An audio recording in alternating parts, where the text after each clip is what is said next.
Hey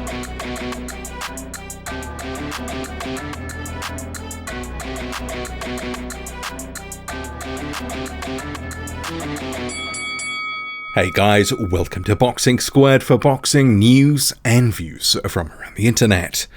Tyson Fury says enough is enough, and he's moving on from a third fight with Deontay Wilder, saying that he's going to fight in the United Kingdom, and December the 5th is a date that he is targeting. So this is all broken by The Athletic, which has an exclusive on this story, but there is the other side of the coin. So Shelley Finkel, Deontay Wilder's manager, is saying they still want the fight, they're still trying to negotiate. So we'll get to that, but first, so see here on screen, so this is one of the tweets that broke with it, and then moving to, I'll just go to the quotes from the story. So Tyson Fury says, "I was looking forward to smashing Wilder again, a quick and easy fight, but Wilder and his team were messing around with the date. They don't really want to fight the lineal heavyweight champion. They know how it ends. The world knows how it will end with Wilder on his ass again. They asked me if I would agree to push it to December. I agreed to December 19. Then they tried to change the date again into next year. I've been training, I'm ready. When they tried to move off December 19 and pushing it to next year, enough was enough. I've moved on. I'm the best fighter in the world, the lineal heavyweight champion, the two-time Ring Magazine champion, the WBC heavyweight champion, and before the end of 2021, I will be the only man on this earth with a heavyweight championship belt." The article then goes on to note that Fury will look to return December the 5th in a UK homecoming bout after 3 consecutive fights in the US. So is it 3 or 4? I can't remember, because he did face Tom Schwartz, Otto Wallin, also Deontay Wilder the 2 times. Anyway, it says that the opponent hasn't been determined yet. So in a section that's further down, it does have the Wilder side of the story, with his manager Shelley Finkel insisting that the fight isn't yet off and is apparently fighting to ensure that the bout happens, that Wilder was seeking to exact revenge after a lopsided defeat, yada yada yada. So anyway, it goes to, actually I'll just go to World Boxing News. So it has a little piece in an article that it has done, see here on screen.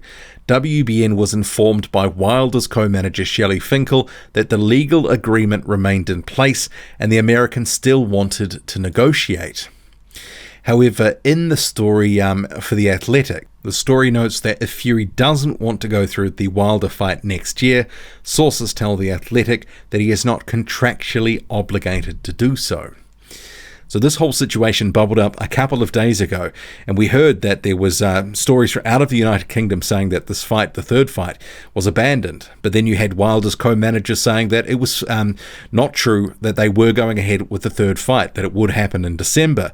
Other news from Frank Warren and also Bob Arum, Fury's co-promoters, sort of at odds with each other, but it didn't look like the fight was going to be happening, at least not in December, and that quite a bit would have to happen on the money front from what Warren was saying for it to happen. A lot of Deontay Wilder fans were saying it was all fake news, but now Tyson Fury, in this article, it seems to suggest that he doesn't have to go through with the fight because he may not be contractually obligated to do so, with the date having been moved around.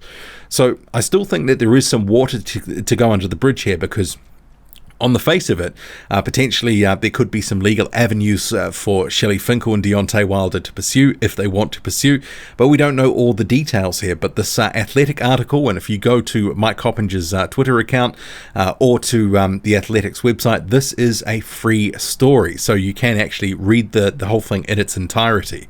But it looks like Tyson Fury is going to be bailing on this Trilogy fight, doesn't want to wait, and we've been hearing this for months now that he wants to fight. He wants to fight by the end of the year. His co-promoter Frank Warren has been saying that for some months now, that they won't wait forever, that the contract won't last forever, and Tyson Fury will be moving on to face someone else. And now we have an indicative date that if the Wilder fight doesn't go ahead, which it sounds like it's not going to, of December the 5th, where he could fight someone in the United Kingdom. And recently I've seen people saying, well, Fury doesn't have a license in the UK, he can't fight in the UK. that's easily overcome by actually applying and getting the license, which I don't think would be too hard to do.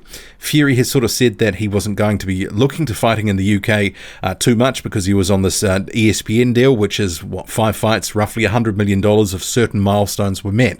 But seemingly he wants to make the most of this training that he's been doing basically most of the year through the lockdown period, the pandemic period. And it's no surprise that he wants to fight at the end of the year. And I guess we're probably going to have, and I can see it now on YouTube, there's going to be different sides of this coin. And, you know, I don't have a dog in this race or anything like that, but you can see what's going to happen.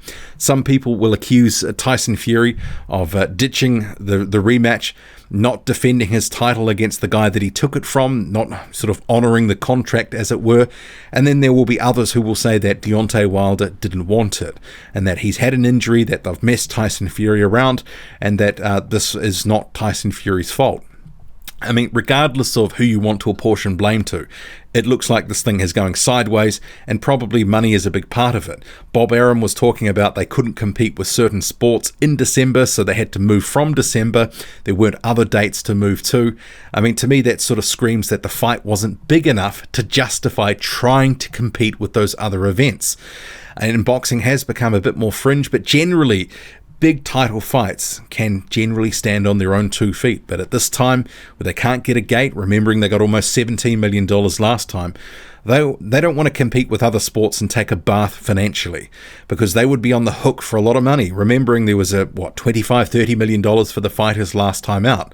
But I don't think many of us just a few months ago would have predicted that potentially there wouldn't be a third fight. I think for a lot of fans that this seemed like an unnecessary third fight because of the result of the second, but there was a rematch clause. Deontay Wilder triggered it.